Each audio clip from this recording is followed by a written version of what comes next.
गैरकानूनी कब्जा ध्वस्त किया है, जहां से कुछ समय पहले 4 अलकायदा सपोर्टर आतंकवादियों को पकड़ा गया था। हमने उस गैरकानूनी जगह को ध्वस्त किया है जहां से बहुत ही बड़े पैमाने में ड्रग्स कार्टेल पकड़े गए हैं।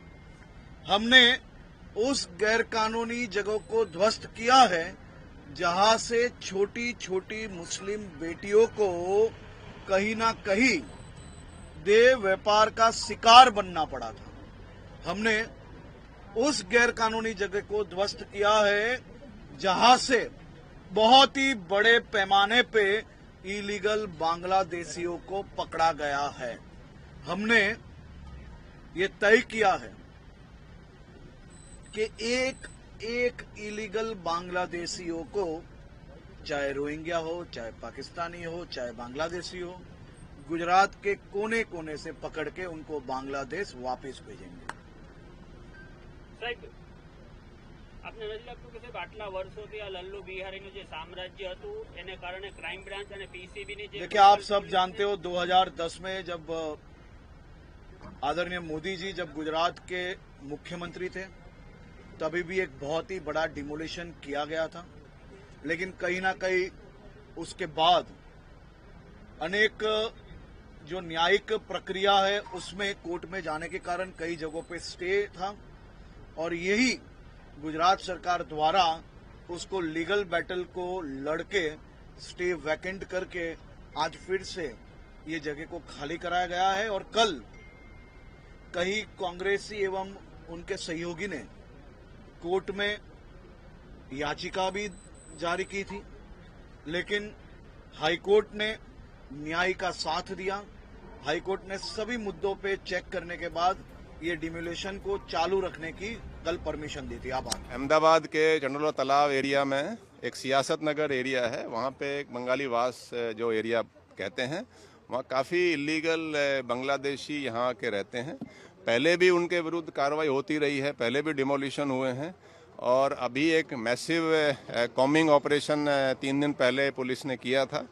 उसमें लगभग 180 से ऊपर अभी तक बांग्लादेशी जो इलीगल बांग्लादेशी हैं वो आइडेंटिफाई हो चुके हैं और ये प्रोसेस कंटिन्यू चालू है।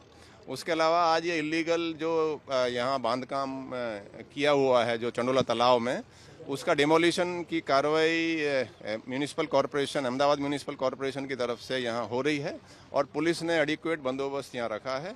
लगभग 2000 के करीब पुलिस फोर्स तैनात है। इसका personal supervision joint police commissioner crime branch mister Sharad Singhal कर रहे हैं, उनकी टीम पूरी लगी हुई है और 2000 से अधिक पुलिस है। उसके अलावा 20 एसआरपी की कंपनियां भी तैनात की गई हैं। अहमदाबाद की पूरी जो पुलिस है उसको हमने स्टैंड बाई में रखा है। कहीं भी कोई इंसिडेंस अगर ऐसा बनता है तो पुलिस बहुत ही स्ट्रांग कार्रवाई करेगी। मैं ये भी कहना चाहता हूँ कि एक बहुत अच्छी जो इसमें बात है कि सभी लोग यहाँ के, चाहे वो हिंदू हो या यहाँ के मुस्लिम हो, सभी चाहते हैं या ईसाई सभी चाहते हैं कि जो इलीगल बांग्लादेशीज हैं उनके खिलाफ पुलिस कड़क कार्रवाई करे। तो ये एक बहुत अच्छी बात है। तो जो बांग्लादेशी जो बाहर से इलीगली आए हैं, घुसपैठ करके आए हैं, उनके खिलाफ पुलिस कड़क स्ट्रॉन्ग एक्शन ले रही है।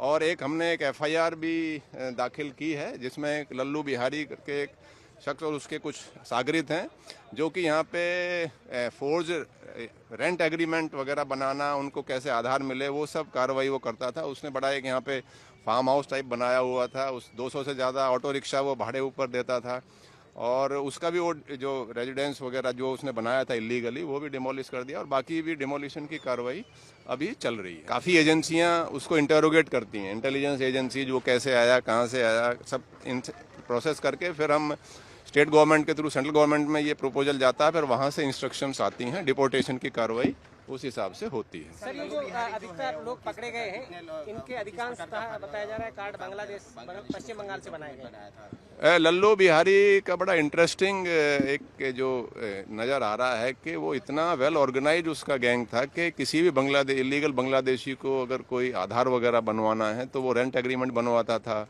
और जो पेपर्स वगैरह हैं तो उसको फैसिलिटेट करता था और पता लगा है कि कुछ लोगों ने पासपोर्ट भी इलीगली बनवाए हैं। तो हमने लल्लू बिहारी और उसके गैंग के खिलाफ एक FIR भी दाखिल की है और पुलिस बिल्कुल इसको डीप में जाके इन्वेस्टिगेट करेगी। क्राइम ब्रांच में इसकी इन्वेस्टिगेशन हाल चल रही है। देश और दुनिया के खबर के लिए, अपने मुसीबत के समाधान के लिए एक बार लाइक, शेयर, सब्सक्राइब और कमेंट आप जरूर करें।